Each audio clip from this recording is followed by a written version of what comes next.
سب سے پہلا گھر جو لوگوں کی عبادت کرنے کے لیے مقرر کیا گیا تھا وہی ہے جو مکے میں ہے، بابرکت اور جہان والوں کے لیے موجب ہدایت۔ اس میں کھلی ہوئی نشانیاں ہیں، جن میں سے ایک ابراہیم کے کھڑے ہونے کی جگہ ہے۔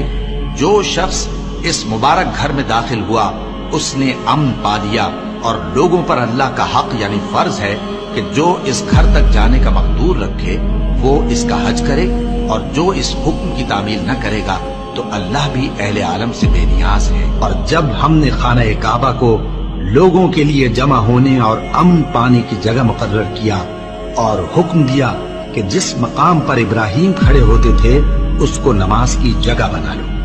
اور ابراہیم اور اسماعیل کو حکم بھیجا کہ طواف کرنے والوں اور اعتکاف کرنے والوں اور رکوع کرنے والوں اور سجدہ کرنے والوں کے لیے میرے گھر کو پاک صاف رکھا کرو۔